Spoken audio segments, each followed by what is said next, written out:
네, 안녕하세요. 치과의사 박창진입니다. 학교 있다 나와서 이제 개인 병원 원장 한 지는 한 5년쯤 된 것 같고요. 치과의사 된 지는 한 30년? 뭐 이렇게 된 것 같습니다. 전공은 사실은 치과 교정과 의사인데, 현재는 주로 깨끗하게 이를 닦고 관리해서 웬만하면 자신의 자연치아 가지고 평생도록 좀 살아보자. 뭐 이런 얘기로 주로 칫솔질 하는 얘기 열심히 하고 다니는 예방치과 얘기하고 있는 치과의사라고 합니다.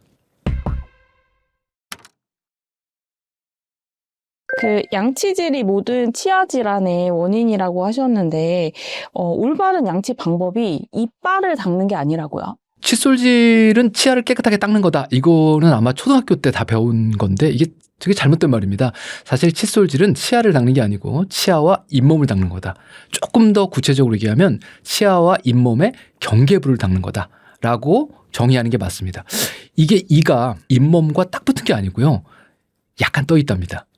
그래서 치아와 잇몸 사이에 약간의 홈이 있는데 그 홈 안쪽을 닦는 게 칫솔질입니다. 매우 약한 연조직, 살을 닦는 거다. 그러니까 사실 살살 닦으셔야겠죠. 양치를 너무 오래 하면 안 좋다고 저희가 알고 있기도 한데, 그게 옳은 건지, 또 양치질 시간은 얼마나 적당한지 궁금합니다. 설거지 시간은 오늘 그 그릇에다 뭐 먹었냐에 따라 좀 다르지 않겠습니까? 예, 뭐 깨끗한 거 먹었으면 금방, 뭐 기름기 많은 거 먹었으면 좀 오래. 칫솔질도 사실 매일매일 시간이 조금씩 다를 수밖에 없다는 생각을 합니다. 그런데 시간이 중요한 게 아니고 우리가 살면서 칫솔질하면서 위에 오른쪽 맨 뒤에 어금니가 이제 닦인 것 같아. 그럼 다음 이를 닦아볼까? 이거 다 닦은 것 같아. 다음 이를 닦아볼까? 이렇게 칫솔질을 해본 적은 거의 없는 것 같아요. 그냥 입안에 거품이 막 나면 다 닦았다 이런 생각을 하는 거죠. 설거지하고 똑같습니다.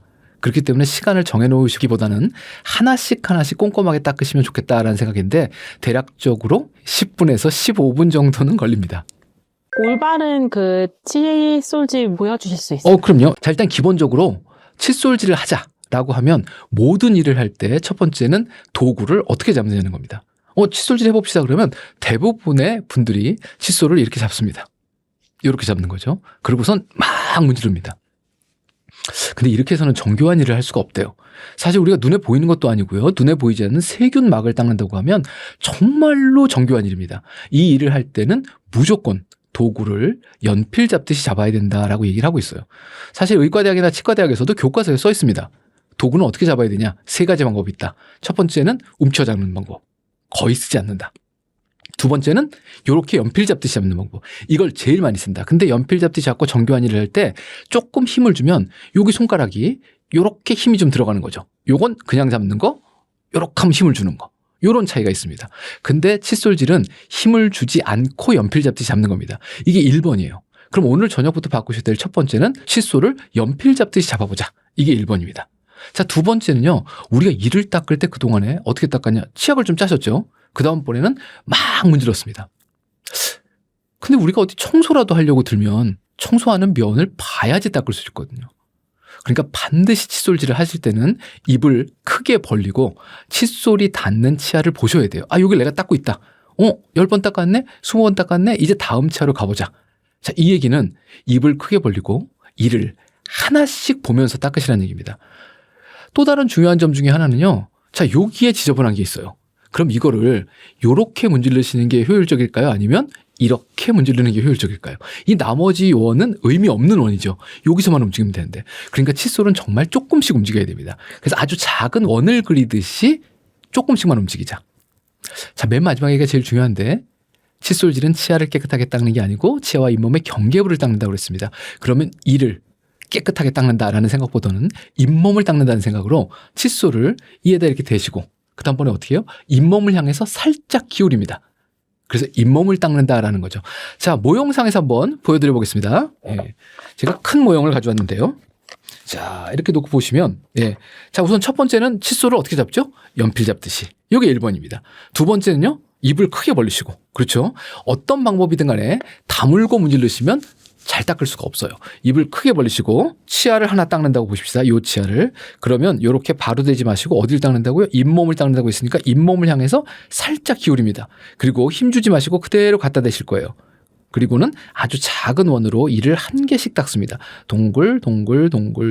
몇 번이나 닦으실 거냐면 그래도 최소한 20번 가까이 닦으셔야 돼요.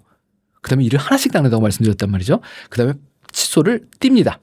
다음 차에 똑같이 대시고 동글 20번씩 닦으실 거예요. 자, 이런 기본적인 칫솔질의 원칙을 잘 기억하시라고 제가 약자를 알려드리도록 하겠습니다. 자, 첫 번째는 S입니다. S는 소프트 약자입니다. 부드럽게 닦으시려면 칫솔을 연필 잡듯이 잡고 손에 힘주지 말고 부드럽게 닦아보자. 두 번째는 O입니다. O는 입을 크게 벌리고 닦는 치아를 보자는 겁니다. 청소를 해야 되니까요. 세 번째도 O입니다. 세 번째 O는 이를 한 개씩 닦으시라는 거예요. 두세 개를 한꺼번에 문지르지 마시고 하나씩. 근데 맨 마지막은 D입니다. D는 깊다라는 뜻인데요. 어떻게 해요? 지금보다는 잇몸 쪽으로 칫솔을 깊이 집어넣는다 라고 생각하시고 잇몸 쪽으로 칫솔을 살짝 돌리시라는 거죠. 그래서 이 칫솔질 방법의 이름을 SOOD, 수드라고 합니다. 오늘 방송을 보시고 오늘 참 말 많은 치과의사가 나와서 열심히 떠들었다. 근데 뭐라 그랬나? 첫 번째는 부드럽다고 그랬어. 그래서 내가 부드러운 칫솔을 하나 찾았어요. 연필 잡지 찾고. 그 다음에는 뭘 하시겠어요? 하나씩 보라고 그랬는데 그러면 거울로 이렇게 다가갑니다. 그러고선 이게 한 개씩 닦으라고 그랬지. 그런데 잇몸 쪽으로 깊이 넣으라고 그랬으니까 칫솔을 이렇게 돌려야 되나 보다. 그래서 그거 기억하시라고 약자를 SOD라고 만들어서 알려드리고 있습니다. 한편으로 보면 정말 아무것도 아닌 것 같지만 한번 닦아보시면 처음에는 팔이 아픕니다. 그리고 내가 이 시간 동안 이를 닦을 수 있을까? 이런 생각이 드시는데 일주일이 지나고 열흘이 지나고 한 달이 지나면 뭐가 많이 달라지는 걸 직접 느끼실 수 있을 거예요. 그러면은 그 양치를 하고 되도록 물로 헹구지 않는 게 좋다고 하셨는데 그 이유가 무엇인가요? 일단 우리가 칫솔질은 크게 두 가지의 목적으로 볼 수 있을 것 같아요. 하나는 이제 충치를 예방한다. 다른 하나는 잇몸 질환을 예방한다. 그런데 치약이라는 걸 쓴단 말이죠. 이 치약은 충치 예방과 연관성이 있습니다. 그 치약 안에 있는 불소라는 성분이 약해진 치아를 다시 단단하게 만들어주는 그 역할을 하는데요. 이 불소는 치아에 오랜 시간 접촉할수록 효과가 좋답니다. 그러니까 깨끗하게 닦는 동안 칫솔질 시간이 길면 좋겠죠. 그 다음번에는요. 뱉어내고 물로 헹구지 않거나 음식물이 접촉하지 않는 시간이 좀 길면 치아에 닿는 시간이 길기 때문에 치약 안에 있는 불소에 치아를 복구하는 효능이 훨씬 더 좋아지기 때문에 그렇습니다. 좋은 치약의 경우 거품이 많이 나지 않아서 적정량을 하면은 안 헹궈도 된다 이런 얘기도 해주셨었는데 사실 이제 치약은 왜 쓰냐? 뭘 쓰려고 그러면 목적성이 있어야 될 텐데요. 일단 기본적으로는 치약은 안에 들어있는 불소가 가장 중요한 활성 성분입니다. 그 불소에 의해서 약해진 치아가 다시 단단해집니다. 그 외에는 사실 뾰족하게 필요한 성분이 없어요. 그런데 사람들이 닦을 때 거품이 나야 이게 닦이는 것 같은 느낌이 든다라고 합니다. 근데 논문에서 밝혀진 바와 같이 실제로 거품이 나는 것과 세정력과는 큰 연관관계가 없답니다. 그러니까 굳이 거품 내는 성분을 넣을 필요는 없겠다. 그런데 상업적으로 판매를 해야 되니까 자꾸 그 성분을 넣고 있는 거죠. 특히 그 거품 내는 성분 중에 이름은 좀 어렵지만 SLS라는 성분이 있습니다. 이게 이제 소듐 라우릴 설페이트라는 성분인데 이게 거품 내는 성분 중에 가장 대중적으로 많이 쓰이고 있는 건데 입안에 닿으면 점막을 자극하는 성분이라 별로 좋지 않다고 그럽니다. 그래서 예전에 알고 계신 대로 최소한 10번 이상 충분히 헹구세요 라는 얘기를 들으셨다면 그런 성분을 헹궈내라는 얘기를 들으신 거예요. 근데 지금 현재 그런 성분이 들어가 있지 않은 만약에 좋은 성분의 치약을 쓰신다면 그렇게까지 헹궈내실 필요는 없고 그렇게 덜 헹궈내시면 불소의 효과가 훨씬 더 증폭된다라고 볼 수 있는 거죠.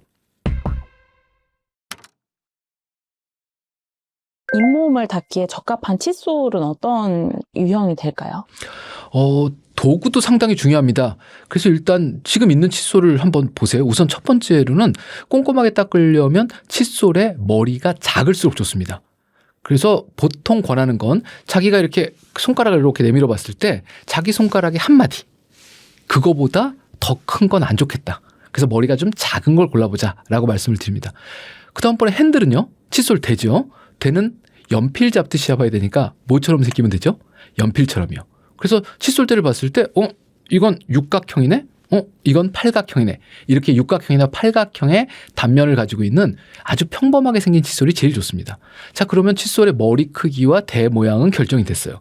그 다음번에 제일 중요한 데는 보통 우리가 칫솔모라고 하는 부분인데 이 칫솔모는 크게 두 가지 측면에서 보시면 됩니다. 우선 첫 번째로는 땅바닥을 쓰는 빗자루라고 생각하시면 빗자루 털이 땅바닥에 닿아야 쓸립니다. 그래서 끝을 뾰족하게 뽑아놓은 우리가 알고 있는 소위 미세모라는 칫솔은 거의 안 쓸려요. 전혀 안 닦입니다.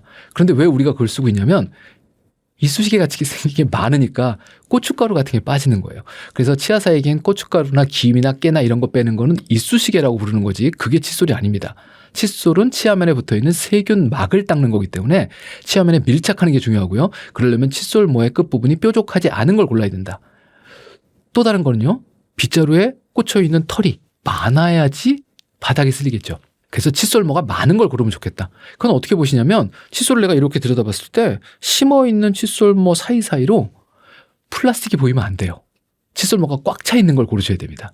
그리고는 그 칫솔모 하나하나가 정말 가느다래서 잇몸에 닿았을 때 상처를 주지 않아야 되는 거죠. 그러면 칫솔모가 가느다란 게 많이 꽂혀 있는데 끝부분이 뾰족하지 않은 거 요걸 고르시면 되는 겁니다. 칫솔을 얼마 주기로 교체하는지도 많이 궁금해 하시더라고요. 그 칫솔의 교체 주기는 참 많이 물어보시는데 일단 기본적으로 빗자루의 교체 주기가 비슷합니다. 털이 벌어지면 버리시는 거예요. 그러면 칫솔은 끝부분에 날이요.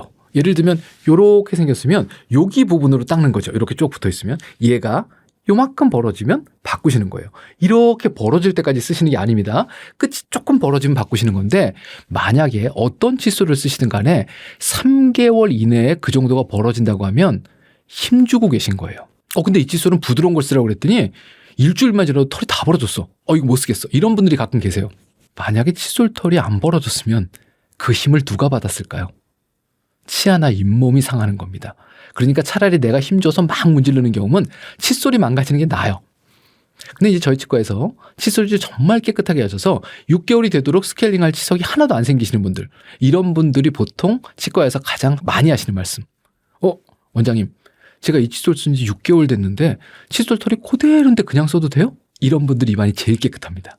무슨 얘기냐면 힘주지 않고 부드럽게 쓰면 6개월 동안 칫솔모가 거의 변하지 않는다는 거예요. 그럼 쓰시면 돼요. 그런데 힘줘서 문지르시면 금방금방 벌어집니다.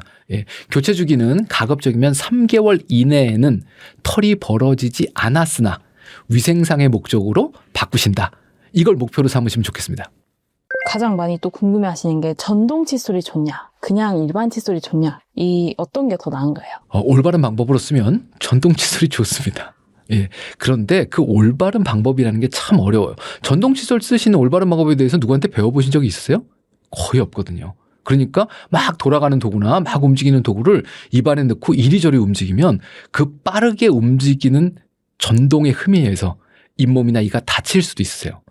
그래서 오늘 칫솔질 방법에 관련된 얘기를 말씀드렸는데 연필 잡듯이 잡고 절대로 힘주지 말고 이에다 갖다 대고 아주 작은 동그라미로 동글동글 움직일 건데 잇몸을 향한다고 그랬죠. 자, 이 전체 과정에서 동글동글하게 움직이는 것만 내가 안 하는 겁니다. 그럼 어떻게 해요? 힘주지 말고 이에 갖다 대고만 있고 한 개씩 닦을 건데 잇몸을 향해야 된다. 이 원칙은 똑같아요. 그리고는 올려만 놓는 겁니다. 그러면 하나당 보통 한 3초 정도 머무르시면 돼요. 그러면 하나, 둘, 셋. 그 다음에 어떻게 해요? 칫솔을 띄어서 다음 차에 또 하나, 둘, 셋. 띄어서 또 다음 차에 하나, 둘, 셋. 그런데 우리나라 사람들이 성질이 급해가지고 주면 그 전동 칫솔을 가지고 이렇게 문지르고 다닙니다. 이러면 사실은 치아가 심하게 마모되거나 그럴 수도 있어요. 그래서 전문가들이 전동 칫솔은 위험할 수도 있어요 라고 얘기를 드리는 건 올바른 방법으로 사용하지 않았을 때 내가 손으로 문지르는 것보다 훨씬 더 큰 위해작용을 만들 수 있어서 그렇습니다. 올바른 방법이면 내가 움직이는 것보다 더 효과적으로 치아를 닦을 수 있는 게 전동 칫솔인 것은 분명히 맞습니다. 그러면 전동 칫솔은 보통 타이머가 되어 있는데 이거를 그 시간 내에 안에 끝내는 게 좋은 건가요? 저도 전동 칫솔을 쓰는데요. 이게 전동 칫솔의 방식이 두 가지가 있습니다. 하나는 동그란 머리를 가지고 있는 게 돌아가는 방식이 있죠. 사실 얘는 돌아가지가 않아요. 어떻게 움직이냐면 요렇게 왔다, 요렇게 갔다, 왔다 갔다 왔다 갔다 하고 있는 게 우리 눈에 보이는 돌아가는 것처럼 보이는 겁니다. 다른 방식 하나는 정말로 우리가 칫솔질하는 것처럼 이렇게 칫솔털이 움직이는 거예요. 이 두 가지 방식 중에는 실제로는 이렇게 움직이는 방식을 치과 의사들이 더 선호하는 건 맞습니다. 자, 이렇게 갖다 대고 있으면 어느 정도 시간이면 입안에 28개의 치아를 모두 다 닦을 수 있느냐? 제가 써보니까요. 그래도 4분은 걸리는 것 같아요. 근데 보통 전동 칫솔의 타이머가 거의 대부분이 2분입니다. 그래서 보통 2분짜리 타이머를 가지고 있는 경우에는 위에 2분, 아래 2분 이렇게 해서 4분으로 2번 돌려서 쓰시라고 보통 권하고 있습니다. 안에서 밖으로 이렇게 밀어내듯이 칫솔질 하는 게 좋다 이런 것도 있었는데 그 방법도 그럼 맞는 건가요? 아니면 잇몸 쪽으로만 하는 게 맞을까요? 지금 그 방법을 우리나라에서 되게 많이 가르치고 있는 게 맞아요. 그걸 보통 회전법이라고 그럽니다. 칫솔을 회전시키는 거죠. 근데 그 방법이 잘못된 방법이기 때문에 제가 열심히 이 방법은 옳지 않아요. 이렇게 닦으세요라고 말씀을 드리고 있습니다. 왜 옳지 않다고 말씀드리냐면 치아와 잇몸 사이에는 좁은 틈이 있다고 말씀드렸죠. 그런데 자, 윗니를 한번 보겠습니다. 위에니는 이렇게 잇몸들이 있죠. 그러면 잇몸이 어느 방향으로 열려 있냐면 이렇게 열려 있어요. 그죠? 여기 치아가 닿아 있으니까. 그럼 털을 어떻게 해야 되죠? 이렇게 닿아야지 닦이겠죠. 그런데 만약에 우리가 여기다가 대고 이렇게 훑어내리면 그 홈에 들어갑니까? 하나도 안 들어가죠. 이건 이렇게 쓸어내서 음식물 찌꺼기만 빼는데 효과적입니다. 그래서 사실 이쑤시개를 쓰는 방법이지 세균막을 제대로 조절하는 방법은 아니라고 볼 수 있어요. 또 다른 거는 칫솔질을 할 때 칫솔을 움켜쥐라고 가르치고 있습니다. 이렇게 힘을 줘서 잡고 이렇게 훑어내리라고 있는데 이렇게 되면 치아가 마모될 가능성도 되게 높은 거죠. 그래서 우리가 눈에 보이지 않는 현미경적인 세균막을 닦는다고 생각하면 칫솔질을 잡는 방법부터 그 다음번에 칫솔모가 위치하는 각도까지 그 회전법이라는 방법은 논리적으로 맞지 않는 방법입니다.